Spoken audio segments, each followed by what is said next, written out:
Hello everyone, today I'm going to be unboxing and reviewing the Dell Precision 7760. This is Dell's 17-inch mobile workstation, which is their flagship model and is aimed at 3D CAD designers, engineers, video editors and anyone who wants a powerful and robust machine. Coming up, I'll be covering the topics on screen now, including showcasing its gaming capability, so stick around. Without opening the box, I can feel that the laptop is noticeably heavier in comparison to the Precision 5570, which is its 15-inch counterpart. I have reviewed that, so click on the pop-up banner if you want to see that video. I'll put the laptop to a side and have a look at the accessories first. Firstly, the manuals.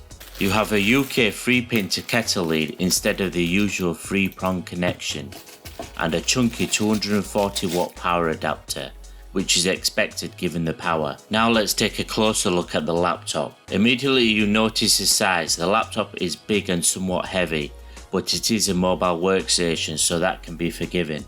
You're presented with the usual Dell logo on the lid, and the colour is a matte silver.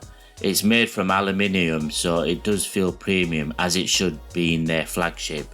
The display on this review model is a 17.3 inch Full HD IPS anti-glare panel with a resolution of 1920 by 1080p at 60Hz. It has a 500 nits brightness level, which is very bright, great for working in office lighting. The bezel is not the thinnest when compared to its rivals and some of the other Dell Precision models. If you wanted to save £40, you could also opt for the non-IR camera and W1 option. I would suggest you don't go for that option, as Windows Hello will not work. Alternatively, you have the option to select from a 17.3 inch Ultra HD IPS anti-glare panel with a resolution of 3840 by 2160, but this does come at an extra cost, almost £450 more. You can select from an 11th gen i7 to an i9 or this Xeon processor, which has a 24MB cache, 8 cores and 16 threads, running at a speed between 2.6 GHz to 5 GHz on turbo. Generally, the Xeon processors are for business use and optimized for reliability. They can be found in servers and workstations. They can't be unlocked or overclocked like the i7 or i9 processors. On the subject of graphics, you have a choice of 3 options. You have the option to not choose a dedicated card, or you have 2 choices of dedicated cards. Option 1 is the NVIDIA T1200 4GB or the NVIDIA RTX A3000 with 6GB of GDDR6 like we have here. Onto memory, you can configure up to 128GB of DDR4, which is running at 3200 MHz. You also have the option of ECC and Super Speed. ECC is error correction code for the Xeon processors, which will reduce the number of crashes. Onto storage, you can select from a 256GB M2 NVMe SSD up to a 2TB, but you do also have 4 slots, so there is plenty of options for growth, which will cover most users' storage requirements. Other options include not including a wireless card, but why would you want that? A non-backlit keyboard if you really wanted to save £18, and an option to have a fingerprint reader, which can be quite useful. It comes with a 6-cell 95Wh lithium-ion battery. As you saw earlier, the battery pack is 240W power pack and chunky, but considering the performance of the laptop, it's necessary.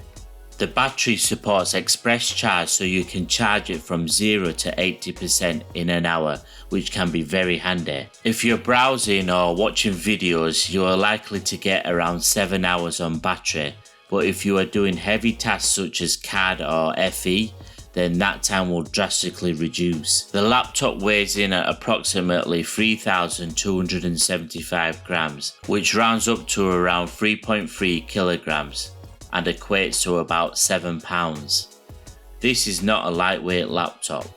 With a power pack and cable, it weighs 4.1 kilograms, a little over 9 pounds, so bear that in mind if you plan to travel a lot with it. Moving on to the ports, starting on the right we have an SD card reader, a headphone jack, two USB 3.2 Gen 1 Type A ports and a cable lock. Over to the left we have two USB 3.2 Gen 2 Type C Thunderbolt 4.0 ports. We have a USB 3.2 Gen 1 Type A port with power share, and we also have a smart card reader. On the back we have a mini DP 1.4 port, a HDMI 2.1 port, an RJ45 network port, and finally the power port. It does have a full-size keyboard with a number pad. The keys have a small amount of travel, 1.65mm according to Dell. It does feel nice and comfortable. Texture wise it feels smooth and slightly rubbery, but I've got no complaints here. It does have a large trackpad with multi-gesture, and it also has 3 mechanical buttons below it. The touchpad feels a bit like glass, which isn't a bad thing. The palm rest has the same feel as the keys and feels comfortable when you have your palms rested on it. It has 2 built-in speakers which is located above the keyboard. I'll play some royalty-free music for you to hear. This is set at 50%.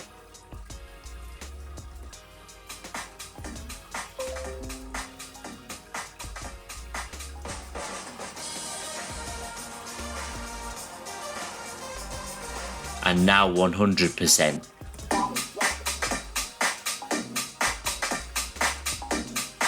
The speakers are loud, great for presenting with. There is no distortion. It's got a 720p webcam, and you also have a privacy shutter which goes red covering the lens. The quality of the camera looks good. On the subject of security, the laptop has express sign-in, which detects your presence to instantly wake and log you in via the IR camera and Windows Hello. It locks upon walking away so your work stays safe. You are able to log in with the fingerprint reader if you have selected this as an option. Running Cinebench, which is a free benchmarking tool which evaluates your computer hardware capabilities. It's achieved a score of 11,854 points, and it's performing better than the i9-9880H processor, which only got a score of 9,087. Now on to gaming. The professional cards are not designed for gaming, however they will allow you to play most games at reasonably high settings. I've already reviewed the gaming capability of the RTX A2000 8GB, which is an option for most of the Dell Precision models, as well as other branded mobile workstations. If you're interested in that review, please click the link in the pop-up. The A3000 with 6GB should perform just as well.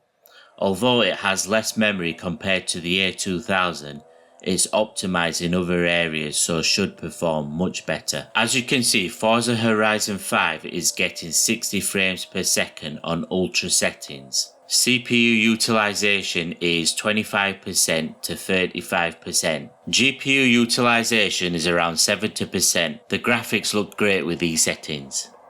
I'm heading over to the water to take the car for a swim. The water effects are looking great. Let's notch the settings up to extreme.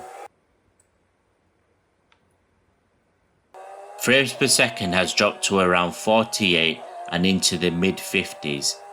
This is definitely playable at this setting though. GPU usage is 98%, so it's at its max.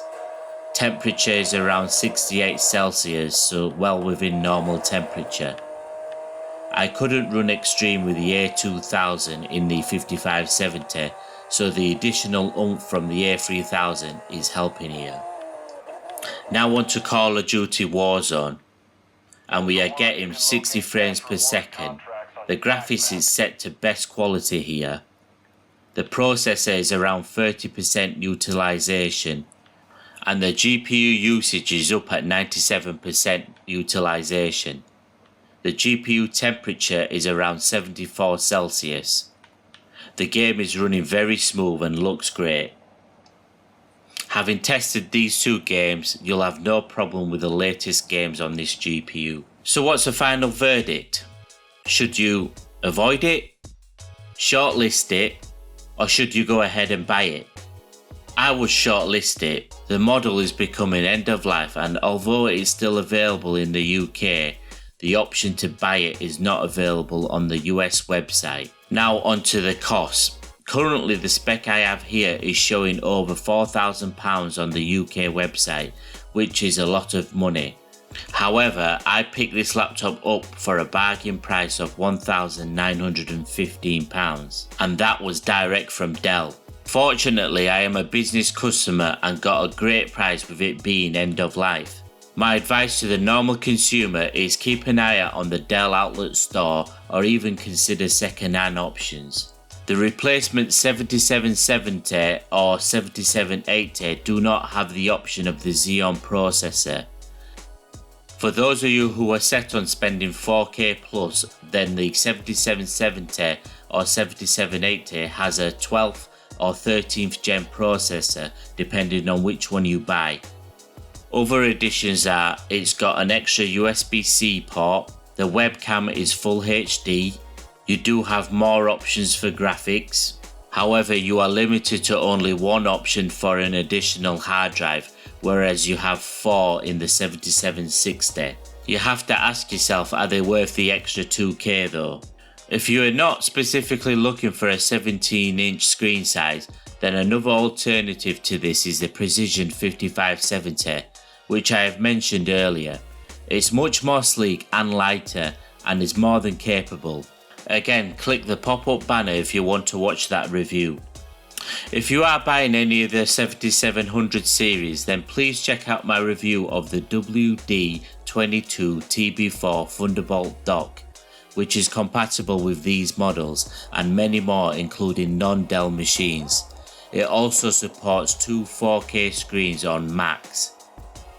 I hope you all enjoyed the video. If you did, please give it a like. Let me know what you think of my verdict in the comments below, or if you have any suggestions. I will make the effort to reply to all the questions. For more videos like this, please subscribe. Thank you.